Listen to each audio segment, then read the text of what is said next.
आज एक बहुत ही हसास मौजू पे हम बात कर रहे हैं। आखिरी सेगमेंट हमारे प्रोग्राम का कि पाकिस्तान के वन ऑफ द, मैं कहूँगा कि अपने ज़माने के बहुत ही डेकोरेटेड ऑफिसर, उनके खिलाफ कोर्ट मार्शल का ऐलान जिस तरह से किया गया है, उसके क्या इम्प्लिकेशंस होंगे और उसका क्या प्रोसेस होगा, इस पर हम कुछ बात कर चुके हैं, मज़ीद बात करेंगे। हमारे साथ मौजूद हैं ब्रिगेडियर राशिद वली साहब, सीनियर सिपाही तज्जियाकार हैं, इन चीज़ों के ऊपर बहुत इनकी गहरी निगाह है।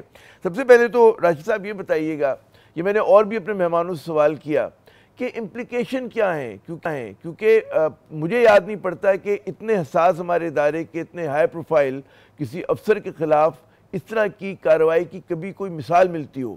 लेफ्टिनेंट जनरल्स के ख़िलाफ़ कार्रवाई तो हुई है माजी में, लेकिन इतने हाई प्रोफाइल वो लोग नहीं हुआ करते थे। तो क्या इसकी सिग्निफिकेंस है और क्या पैगाम दिया गया है इदारे के अंदर और इदारे से बाहर? जनाब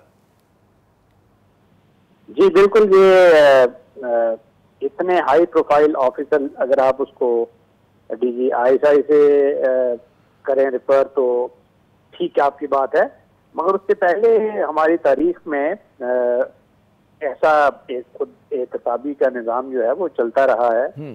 जो 3 स्टार थे 9 मई में एक उनका भी उनके खिलाफ डिसिप्लिनरी एक्शन हुआ, फिर वो कुछ 2 स्टार थे, उससे पहले भी एक 3 स्टार थे जिनको जो एक स्पाइनाज के केस था उसमें पकड़े गए थे, उनके खिलाफ तादीबी कार्रवाई हुई थी और उनको सजा भी मिली। और तारीख में चले जाएं तो बहुत से ऐसे हैं, जनरल अकबर खान थे जो डीजीएस भी थे और उसके बाद वो रावलपिंडी साजिश के खिलाफ कार्रवाई हुई। जनरल जहीर थे एक इन्फेंट्री के, तो उनके खिलाफ भी हुआ, इसी किस्म का केस था। तो ये फौज का एक अपना निज़ाम है जिसके तहत ये चीज़ें चलती हैं और उसकी स्ट्रेंथ यही है कि वो बड़ा कंसिस्टेंट होता है, ट्रांसपेरेंट होता है, रूल्स बड़े क्लियर हैं। अच्छा। और इस जो मौके पे आपने देखा कि एक सुप्रीम कोर्ट का ऑर्डर था जिसमें उन्होंने टॉप सिटी का जो ऑनर था उसकी कंप्लेंट पे फौज को डायरेक्शन दी थी कि इंक्वायरी करें, कि असर्टेन करेंगे कंप्लेंट्स में जो फैक्ट्स हैं ये ठीक है या नहीं है।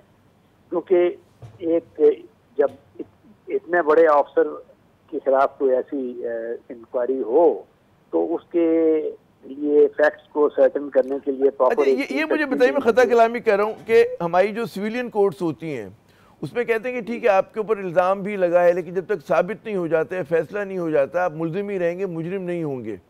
और ये बड़ा कैटेगोरिक होता है कि भाई इल्ज़ाम है तो केस चलेगा, हो सकता है कि उस पर बरी हो जाए और बहुत सारे लोग हो जाते हैं। फौज में जब इस तरह का खुद इत्साबी आप कह रहे हैं कि होती है और किसी के ऊपर कोर्ट मार्शल होता है, तो क्या नाकाबिले तरदीद शवाहिद होते हैं? वहाँ पर भी वही वाला होता है कि भाई द कोर्ट में डिक्लेयर हिम इनोसेंट?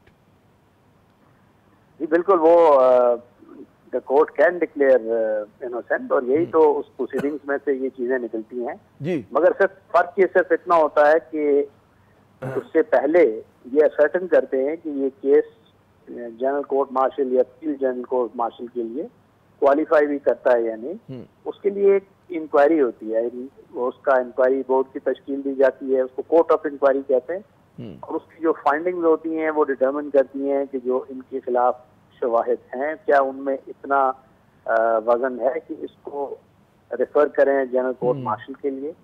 और जब वो कोर्ट ऑफ इंक्वायरी वो ये रेफर कर देती है और कोर्ट ऑफ इंक्वायरी ये भी कह सकती है कि इन इल्जामात में कोई वजन नहीं है, ये तो वो पहला मरहला हो गया।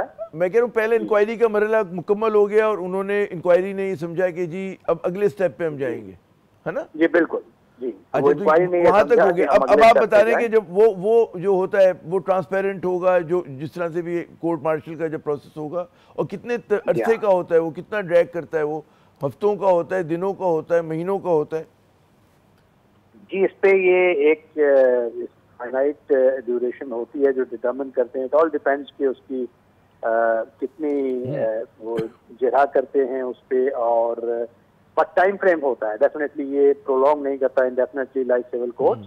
और उसमें एक डिफेंस का इनको मिलता है, पूरा मौका मिलता है, लॉयर होता है जो एट द डिस्पोजल होता है, और वो उनको जो जितने चार्जेस हैं उसको काउंटर करने के लिए पूरा मौका मिलता है और वो अपनी पॉइंट ऑफ व्यू देते हैं। और इस सारे प्रोसेस से गुजरने के बाद ये भी मुमकिन होता है कि वो इन इल्जामात से बरी हो जाए, क्योंकि ये खासा ट्रांसपेरेंट केस होता है। और बहुत से ऐसी एग्जांपल्स भी हैं फौज में कि कुछ लोगों के खिलाफ एडमिनिस्ट्रेटिव एक्शन रिकमेंड किया गया तो उन्होंने उसको मानने से इनकार करते हुए कोर्ट मार्शल को तरजीह दी, क्योंकि ये एक मौका देता है कि जिसमें अफसर अपना केस प्लीड कर सकता है, इल्जामात को वो रिबत कर सकता है।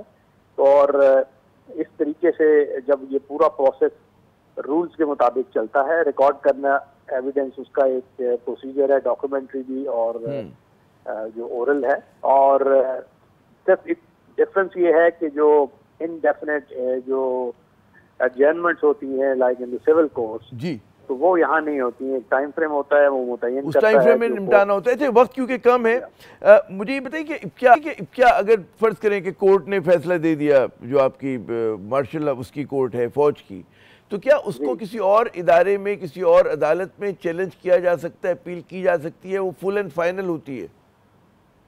जी बिल्कुल हो सकती है, उसको चैलेंज सुप्रीम कोर्ट में किया जा सकता है और वो रिव्यू के कुछ ग्राउंड्स होते हैं, वो महदूद होते हैं। अच्छा, बट डेफिनेटली सुप्रीम कोर्ट के पास वो मैंडेट है कि वो इसको रिव्यू कर सकती है और उसके बाद जो भी अक्यूज हो उसको ये मौका होता है कि वो जाके इस केस को चैलेंज करे सुप्रीम कोर्ट।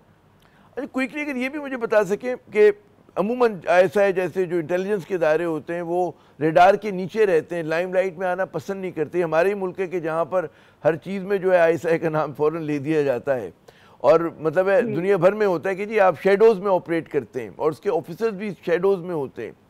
ये है ना, इतना ज़्यादा लाइमलाइट में आना उनके साबिक एक सरबराह का, जब वो अफसर थे तब भी बहुत ज़्यादा लाइमलाइट में थे और वही नहीं, उसके बाद भी जितने लोग आए उससे पहले भी बहुत सारे हमने देखे मशहूर शख्सियात थी और हमारा जो इदारा है उसको इतना लाइमलाइट। आपके ख्याल में उनका जो कोर ऑपरेशन है उसके लिए ये चीज़ मनफी है, मुस्बत है, क्या क्या कहेंगे? देखिए, लाइमलाइट में बिल्कुल शैडो से ऑपरेट करते हैं, ये कभी ड्रम बीट नहीं करते, कभी डंडोरा नहीं पीटते, बहुत सी ऐसी चीज़ें जो आपको और मुझे नहीं पता होती हैं और इनकी ये अचीवमेंट्स होती हैं इस इदारे की। और बेहतरीन तरीका यही है कि ये बिलो द रेडार ऑपरेट करें, the world over with in shadows operate करें और अब कर भी ऐसा रहे। मगर ये हमारा अनफॉर्चुनेटली भुट्टो साहब ने एक पॉलिटिकल सेल बनाया, उसका एक किरदार रहा, कुछ सियासी हुकूमतें उनको ड्रैग कर लेती हैं और जब वो ड्रैग होते हैं, मगर ये तो केस ही दूसरी नौयत का है ना, ये तो एक रेजिडेंशियल स्कीम है जिसके ऑनर में एक जिसकी वजह से सारा हुआ, उसमें सिविलियंस इन्वॉल्व हैं। बहुत बहुत शुक्रिया राशिद वली साहब, आपने अपना कीमती वक्त दिया।